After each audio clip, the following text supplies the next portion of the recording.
Hello दोस्तों, ये 3 minute की शॉट है और मैं होप करता हूँ कि आप लोग इस शॉट को लास्ट तक देखें और अपने रिव्यूज़ भी दें, क्योंकि I think it is a very big issue in our country right now. वो है politics. Politics as in the corrupt politics that is happening. जो सब घोटाला हो रहा है इस देश में, वो सारी चीज़ें। पॉलिटिक्स इज़ गुड जब तक वो लोगों के हित के लिए काम करा जाए, पर वैसा कुछ इस कंट्री में हो नहीं रहा अभी। तो आई think it is high time कि हम सबको एक साथ होके बोलना चाहिए इस चीज़ के बारे में। मोदी जी ने सत्ता 2014 में रखी। मोदी जी प्राइम मिनिस्टर बने, बीजेपी पावर में आई और तब से अब तक 11 साल हो गए। कांग्रेस ने भी ठीक टाइम तक राज करा इस कंट्री पे, और अब बीजेपी भी पावर में है काफ़ी ही समय से। पर आप अपने घर में बाहर निकल के देखो, अभी बारिश हो रही है पूरे इंडिया में। देखो एक बार बाहर जाके कि क्या आपको लग रहा है कि हम एक डेवलप्ड कंट्री हैं?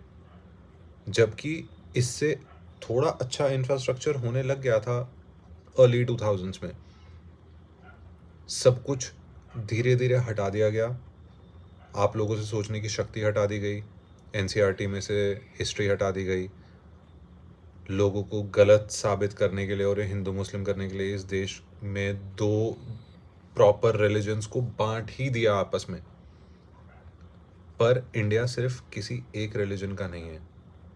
हाँ, इसको हिंदुस्तान बोलते हैं या जो भी, पर जब से मैं पैदा हूँ और जब से मेरे घर वाले इधर हैं इंडिया में, और उनसे पहले भी सब लोग भाईचारे में ही रहते थे। भाईचारे में ही रह के हमने यूके को भी यहाँ से निकाला, भाईचारे में रह के इंडिया ऑपरेशन से एक अच्छी इकोनॉमी बन के उभर के आया।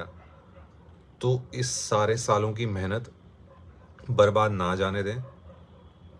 आपके साथ का नागरिक अगर मुसलमान है, सिख है, ईसाई है, वो आप उसका उतना ही हक है इस कंट्री पे जितना आपका है। हमारा एक लॉयल्टी हमारी एक पर्टिकुलर पॉलिटिकल पार्टी के लिए नहीं होनी चाहिए, हमारी लॉयल्टी देश के लिए होनी चाहिए। इस पे सोचें, थोड़ा विचार करें, क्योंकि आपके पास 4-5 साल में एक बार पावर आती है चूज़ करने की कि आप क्या चूज़ कर रहे हो, और वो आपका एक फैसला changes everything that happens in that country.